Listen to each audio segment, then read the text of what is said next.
Bale?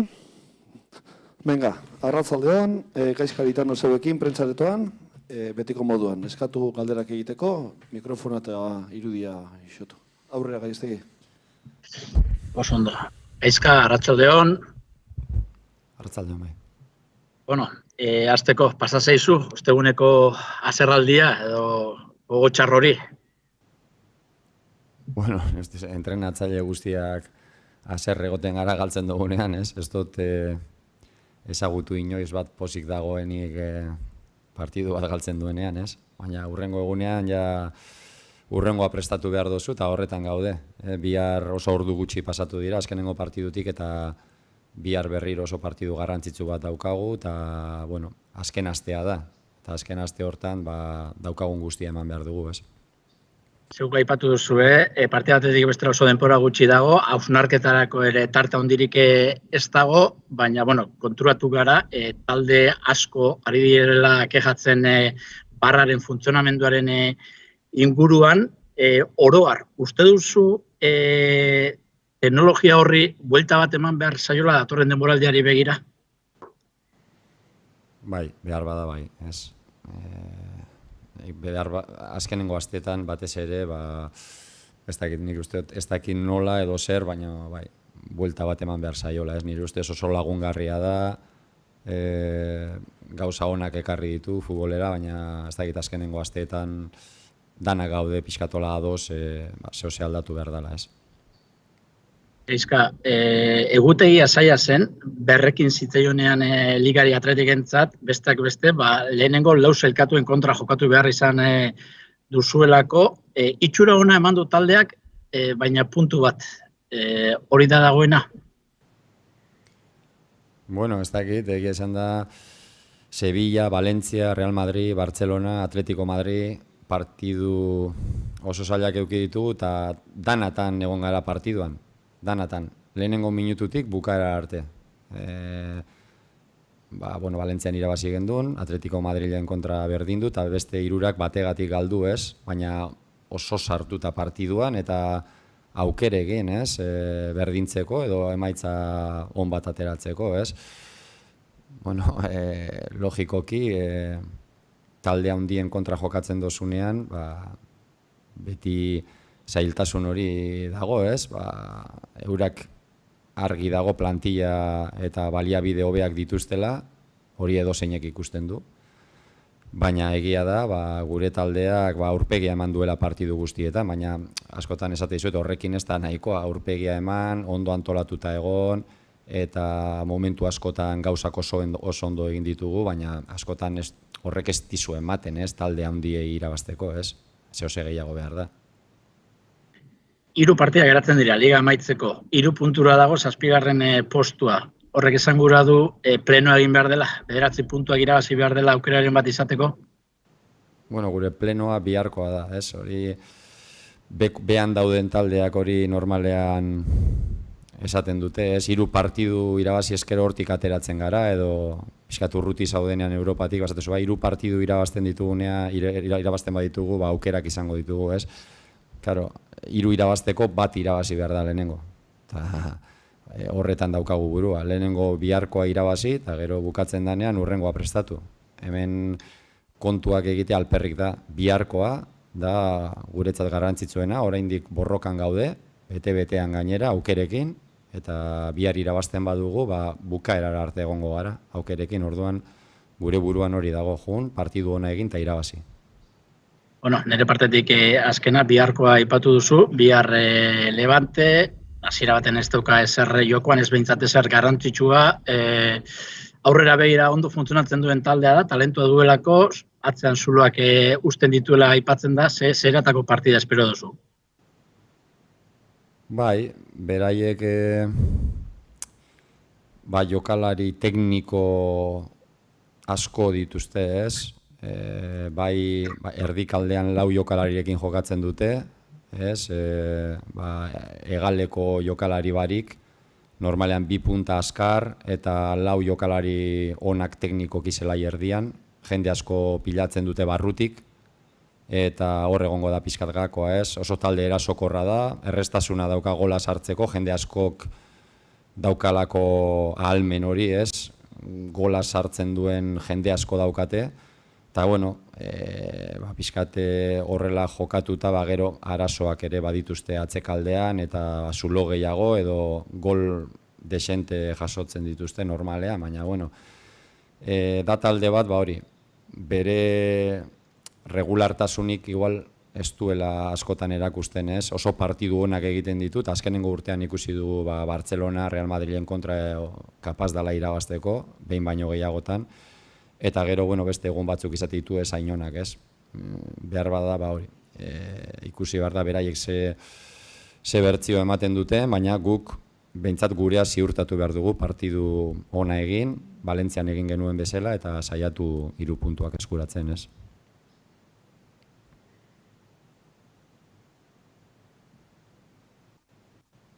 Haupa gaizka, atxaldeon, eman saltuna gara egunkaritik. Ez galdetu egin ia aipatu duzun edo, bueno, ez dakit, Juri nola dagoen biharko, eta gero beste jokalariren bat min hartuta, edo arazoekin dagoen, eta nola heltzen zareten fisikoki biharko partidurako. Bueno, Jurik ez dauka aukerari jokatzeko, ez dago ondo. Beñat ere arazoekin dago, ez dago entrenatzeko, ez dago ondo. Eta gero Danik txartelak ditu, Jerai lesionatuta dago, 4 horiek behintzat biharko partidurako ez dira egongo. Eta gero beste jokalari beste bi, ia gaur kapaz dien entrenatzeko, eta bizkat atzo ez zeuden ondo, partidu ostean, eta bueno, gaurko lan saioari bizkat itxaron beharko diogu, jakiteko nortzuk egongo diez biher prest jokatzeko, ez. Gaizka, berdina inguruan, taldea zelan ikusten duzu? Ondo, nekatuta, esan nahi dut fizikoki, zakit Sevillaren kontrako partiduan, igual kanpotik ematen zuen nekatuago edo zeudela beste partidu batzuetan baino. Bueno, ondo dago taldea fizikoki azkenean datuetan, ez? Guk datuak ditugu eta datuak oso onak dira, ez? Azkenengo partidutan fizikoki oso ondo gaude, esan da. Baina, bueno, talde hobe baten kontra jokatzen dozunean beti, momentu askotan esfortzu handia egin behar da, eta logikoki jendeak nekatuta bukatzen ditu partiduak, ez? Baina, bueno, beste taldeetan bezala, ez gehiago, ez gutxiago. Eta orduan, saiatu bihar ondoen daudenak, aldaketak beharko ditugu, freskotasun pixkat sartzeko taldean, eta logikoki orain aste bat falta danean, neke pixkat somatzen da, jokalari batzuk beste batzuk baino gehiago, baina ze taldetan ez da hori gertatzen, ez? Beste talde guztietan ere hori gertatzen da, baina ondo gaude, fizikoki.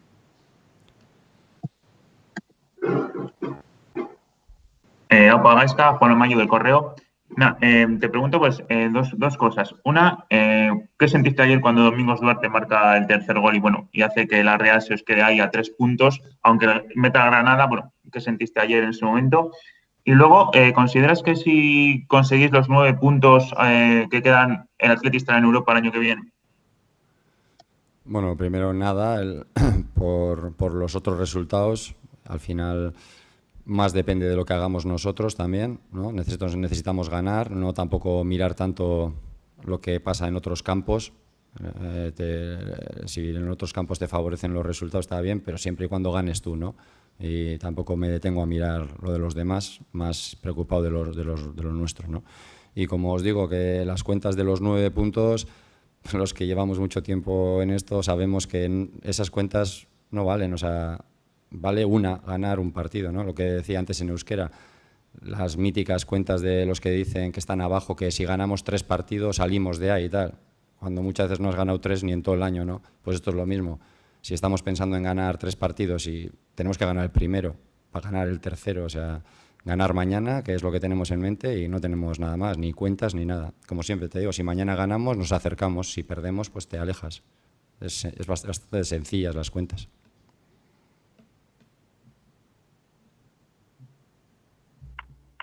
Apa, Gaizka, Héctor Martínez de Della. Te pilla un poco tarde, no sé si has dicho algo de Capa, si está bien, si está mal, no te he podido escuchar del todo. Y te quería preguntar por Iñaki Williams, no sé si estás preocupado porque sí parece desde fuera que no está en su mejor nivel físico, ha tenido muy pocas ocasiones en comparación a otras épocas de la temporada y bueno, si te preocupa un poco el estado de Iñaki. Bueno, Ander sí tiene unas molestias, acabó un poco tocado el partido el otro día y vamos a ver si hoy puede entrenar y está bien. Y en cuanto a Iñaki, pues eso, al final un delantero, un jugador que juega en el frente de ataque y que es una referencia tuya, necesita marcar, ¿no?, de vez en cuando para ayudar al equipo y para tener más confianza, ¿no? No están llegando los goles, ya llegarán, tenemos confianza en él, en el trabajo que está haciendo y bueno, un delantero vive de rachas y él ahora mismo no está encontrando portería y bueno, ya siempre esperas lo mejor, ¿no? Y que aparte de las cosas buenas que hace, pues encuentre el gol también para ayudar al equipo, lógicamente, en una faceta en la que, como sabéis, no estamos sobrados de jugadores que hagan gol y también para el trabajo que hace, ¿no? Para el premio, ¿no? Para que tenga premio al trabajo que hace, ¿no? Porque al final un delantero vive de hacer gol.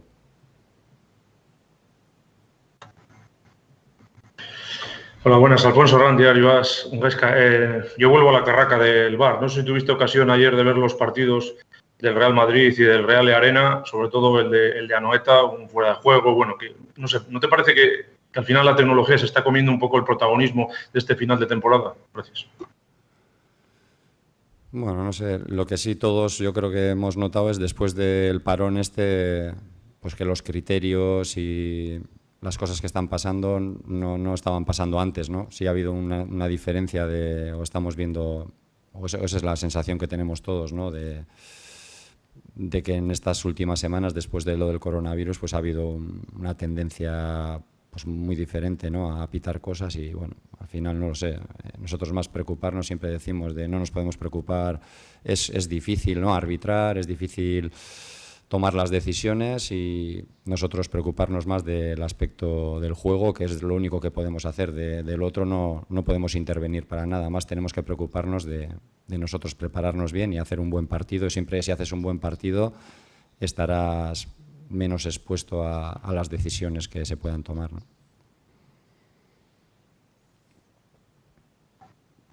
Vuelvo yo, bueno, pues un poco en el tema deportivo. No sé, ¿qué partido esperas mañana? ¿Crees que va a ser muy físico? ¿Qué auguras? Bueno, no es un partido físico, no es un rival físico, todo lo contrario, es un rival de calidad. Tiene muchos futbolistas por dentro de calidad, incluso los que juegan en las bandas se asocian por dentro, jugadores de muy buen pie, de buenos golpeos, mucha gente que tiene gol, 4 delanteros que tienen gol. Y es más un equipo ofensivo, alegre, un equipo que juega bien a fútbol, ¿no?, que tiene igual más problemas por su manera de jugar en el aspecto de recibir goles, pero el Levante es capaz, ¿no?, de lo mejor, ya lo ha demostrado, ha ganado a equipos grandes y cuando tiene el día se asocian muchos futbolistas buenos que tiene, ¿no? Tenemos que tener cuidado con eso, con que ellos no jueguen cómodos y luego también aprovechar pues que podamos hacer gol también, ¿no?, para ganar fuera de casa y ante un equipo como ellos que tiene calidad y velocidad arriba, pues también necesitas llegar al área contraria y, como hicimos en Valencia, dar sensación de peligro y de que puedes hacer goles también, ¿no?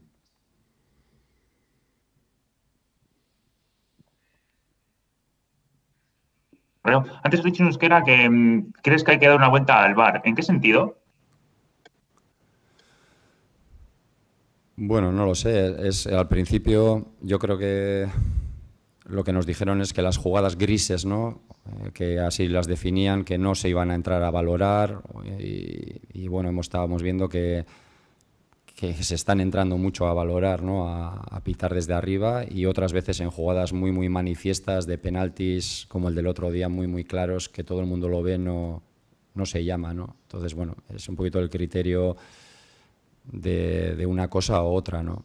No es lo que se nos dijo al principio, ¿no?, cómo está funcionando, pero bueno, al final, como te digo, tampoco es que nosotros en eso no podemos darle muchas vueltas, ¿no? Nos parece que estamos hablando, no me gusta hablar de eso, ¿no?, porque parece que pones excusas y más preocuparnos de lo nuestro, ¿no? Es algo en lo que nosotros no podemos hacer nada, más podemos hacer por lo nuestro, ¿no? Vale, beste barik, eskerrik asko. Venga, gero arte.